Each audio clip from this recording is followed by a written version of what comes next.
Hi, this is Lori Nichols from GTE Entertainment, and you're listening to Game Time. Hi, this is Andrew Nelson from Cyberflix, and you're listening to Game Time. Believe it or not, folks, it's true. Cyberflix responsible for Titanic Adventure Out of Time, which amazingly is still on store shelves because of that friggin' movie. It's all about teenage girls. Yeah. What? Teenage girls made Titanic the #1 movie, and I'm sure as far as the PC CD-ROM or whatever. Is it a game? It's an adventure game. And in fact, what they did, those guys were pretty cool because they actually modeled the whole ship. They really did. And in fact, when I saw the movie, I recognized areas in the movie because I had gone through that game. And it sells for like, $10 or something. But we don't care about Cyberflix. We have Doug Myres here with us from Gathering of Developers. Doug. Howdy, boys. How you doing? Hey, Doug. How's it going? Good. Making the trek up from Texas. Yes. And Gathering is the company that was formed to give the developers a little more power in this industry because it was always about the publishers getting these massive amounts and the developer getting whatever the publisher gave them. Gathering was founded really to kind of put an umbrella over a group of developers and give them a different slant on publishing, pretty much. Right, kind of almost a co-op, so that the developers can make pretty much the decisions that drive their games, as opposed to everything being kind of a bottom line thing, more of a creative decision on their part than a publisher just trying to put stuff on the shelf. How does that actually work? I'm sure that when you apply the theory, do you come across stumbling blocks in there because you're still in the publisher role, Oh, sure, but, yeah. And then so the dynamic of publisher developer is still there. So it's a learning process for us, no doubt. I mean, one of the biggest things that we put together was a development board, and this is a collection of key individuals from each development team that work as a collective to vote on submissions for games, decide on milestones, and it's really kind of a self-governing body. So they make really the big decisions on just about everything that goes on from a development side. Of course, we're still on the publishing side, and it's tough when we've got ship dates that we're trying to determine and getting shelf space planning out all the marketing and things like that. And if the developers decide that a game's not ready, then it's not ready, and you've got to kind of push it back. So there's a lot of dancing that goes on, just like with anything else. And our hands aren't necessarily tied, but it's we kind of lay down the law, and now we're trying to stand by it. And it's like I said, it's a learning process. It's not easy. Yeah, there's actually two examples of good. There's the Half-Life example of saying, we're going to wait, and we're going to wait, and we're going to wait until we're comfortable, and then you get a game out that actually, almost exceeds a lot of people's expectations. Worked, no doubt. And you look at the guys at Valve and you say, they did it right. But then there's the game that isn't just, it's just not a great game, and so you wait, and you wait, and you wait, and then you put it out, and all that kind of money and hope that you can recoup is really, it becomes a bust, and it's almost a horrible situation. Were you going to cite an example? Well, no. I didn't have a specific time. No games come to mind. It's that part of it is what obviously keeps it interesting for you guys, because Sure. it is a learning process, and the bigger players in the industry, whenever I come upon them, and you mentioned the whole gathering of developers, they kind of go, well, in theory, like you said, in theory it would be a good idea, but they're going to come upon, and it really just turns out to be, following what you believe in, sticking to some basic rules, and hoping for the good products, right? Sure. Right. We were lucky enough to grab some stellar developers, and we're still young. We're still kind of early in the process, but we think we've got a good start, and we've got some great products coming up. E3 should prove to be pretty successful for us as far as taking us to the next step and kind of moving us into the back part of the year, the big part of the year. The selling season. We've got some good titles coming through, so you just kind of have to hang on and go at it. We're all so busy. We keep a pretty lean ship. There's only about 10, 11, 12 of us that are in the management group of the publishing group. So we all wear about 2 or 3 hats. So and you all aren't newbies to this kind of thing. You've been kind of at different companies. Mike's kind of fallen through the industry. Some of the biggest names in the industry. So you guys know the pitfalls. You know the roadblocks that come up. So sure. And we've worked with most of us have worked from a development side. So we kind of know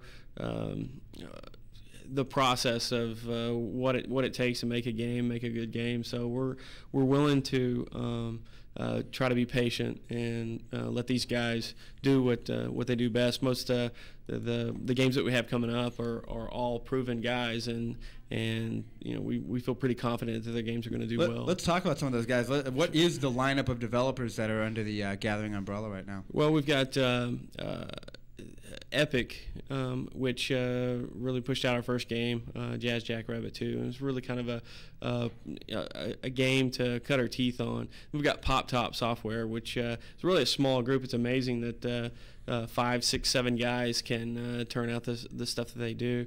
We've got 3D Realms and Remedy working with them. Those are the guys working on Max Payne, which is really looking cool.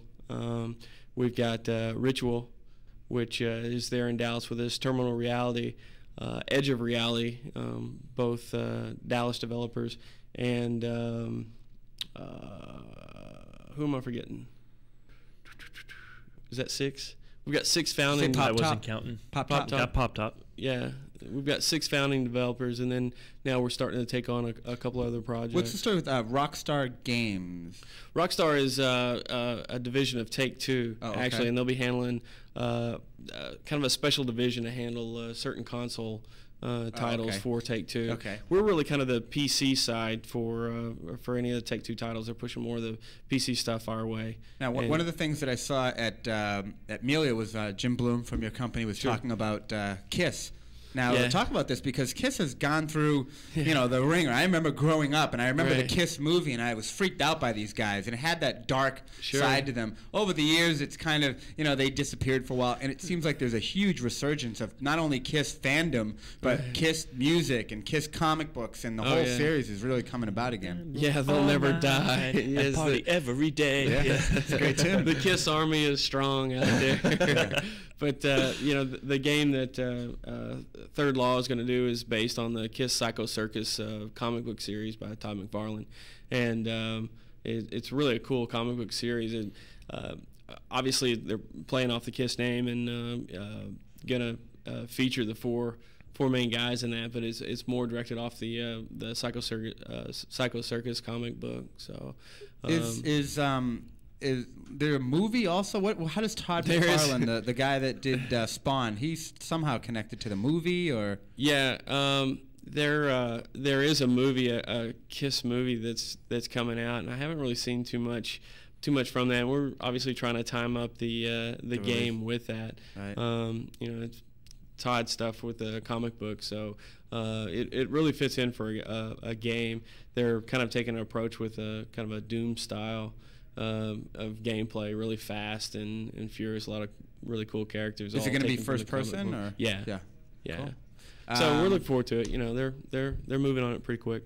Now, the Dallas gaming scene, obviously there's been a bazillion and one stories of the Dallas gaming scene. You've been around and watched it all kind of evolve. What's it like down there? Is it really a sense of a close community, or is it more hype and story surrounding how close it is? Or? I think that there is a lot of hype that surrounds it. It's a small community. There's quite a few companies that people have talked about Dallas being the capital, the first-person capital and the gaming capital, and it doesn't really seem like there's that many, compared to other places, California or anywhere else. But an event comes up, and the word goes around the email pretty quick, and so just about anything that's game related, you're going to see a pretty big collection of most of these guys from the companies that are in the Dallas area. There's not that big of a huge rivalry.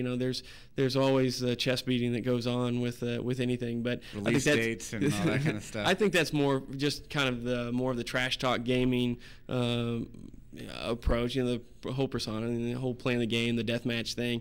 But I don't think anybody really takes any of it too seriously. What's the feeling like down there? I remember there was a while there was a lot of talk about sports cars and these guys had this Porsche and Todd Porter looking for someone to buy his Jaguar or something. Is everyone a millionaire pretty much? And early out, there were some pretty successful games. The boys at Apogee and 3D Realms, and then id, turned out some pretty big numbers as far as sales and Are those days of being that rich off of one title gone, or do you think the industry is built that way? If you do have a breakout hit, you can really benefit. And I guess that's kind of the theory behind your model, is that the developer should participate greatly in a great hit. No doubt. I think that. Back in those days, the industry was so young. We're not talking about too many years here, but there were a few, really big hit games, and they sold a lot.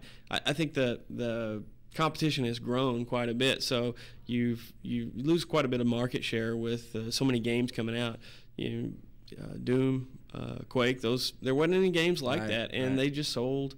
And sold, and it was a small group. It's always been a fairly small group, so just about everybody did pretty well on it, and they all took advantage of it. Bought the fast cars and lived it up pretty much. And who could blame them? I wouldn't. It was kind of fun going by their office. Big tower in Mesquite, Texas, home of the indoor rodeo. I think it was the first indoor rodeo. Really? Mesquite, yeah. Maybe the oldest indoor rodeo, something along that. Mesquite's really kind of what you would expect when you go to Texas. But they have this one office building. You go by, and all of a sudden you see all these just fast cars, fancy cars going by there. It was kind of interesting always to go through their parking lot. What was your first experience in the industry? How did you kind of get into the industry? We only have like a minute, but just like your first. I kind of somewhat got brother-in-law in, and Ion Storm was really, kind of my start. I'd been in Dallas most of the time that I've been kind of working, but Ion Storm was really kind of the start. I was working with Bob Wright with an internet company, and the four amigos, Todd Porter, Jerry O'Flaherty, Tom Hall, and John Romero, they decided to start this big company, and Bob Wright was there to kind of help him out. He was Todd's attorney, kind of helped him with Distant Thunder, I think.